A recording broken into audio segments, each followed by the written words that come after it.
ஐயனார் சீரியல்ல சோழனை நிலாவை விட்டு பிரிக்கணும்னு தாசும் மனோகரும் சேர்ந்து அவன் மேல திருட்டு பட்டத்தை கட்டுனா நிலாவே அவனை வெறுத்து ஒதுக்கிடுவா அப்படின்னு சொல்லி பேங்க்குக்கு போய் இந்த பணத்தை கட்டணும், இத்தனை மணிக்குள்ள போய் கட்டாட்டி பெரிய பிரச்சனை ஆயிடும், தாசு காலில் அடிபட்டிருக்கு, அதனால நீ போய் பணத்தை கட்டிட்டு வா சோழா அப்படின்னு சோழன் கிட்ட நிறைய பணம் நகை இதெல்லாம் கொடுத்து ஒரு பேக்ல வச்சு அனுப்புறாங்க. சோழன் யோசிக்கிறாரு, இந்த ஆளு நம்மளுக்கு எதுவும் நல்லது செய்ய மாட்டானே, இதுல எதுவும் தில்லுமுள்ளு இருக்குதோ அப்படின்னு. சோழன் நினைச்ச மாதிரியே போற வழியில ஒரு பிரச்சனையில திருடன்க பணத்தை எடுத்துக்கிட்டு சோழனை கட்டி போட்டு வைக்கிறாங்க. தாசும் மனோகரும் நிலா கிட்ட சோழன் ஒரு திருடன் பணத்தை எடுத்துக்கிட்டு ஓடிட்டான் அப்படின்னு சொல்றாங்க. பார்த்தா சோழன் முகமெல்லாம் ரத்த காயங்களோட பணப்பையோட வீட்டுக்கு வந்து சேர்றாரு. நிலா, உங்க அப்பா கொடுத்த பணம், இத போய் நான் தொலைக்க முடியுமா?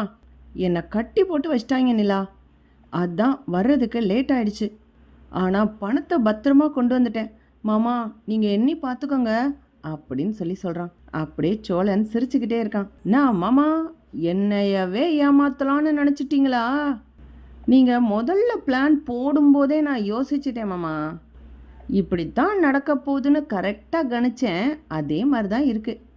ஐயா, பழைய ஐடியா மாமா, புதுசாக ஏதாவது ட்ரை பண்ணுங்க, அடுத்த தடவையும் ஏமாந்து போகிறதுக்கு நான் உங்களுக்கு வாழ்த்து சொல்கிறேன் மாமா அப்படின்னு சொல்லிட்டு நிலா முன்னாடி கெத்தா நிற்கிறாரு சோழன். மனோகரன் தாசும், ச்சே இவன் முன்னாடி அசிங்கமாக தோற்று போயிட்டோமே அப்படின்னு வருத்தப்பட்டு தலை குனிறாங்க.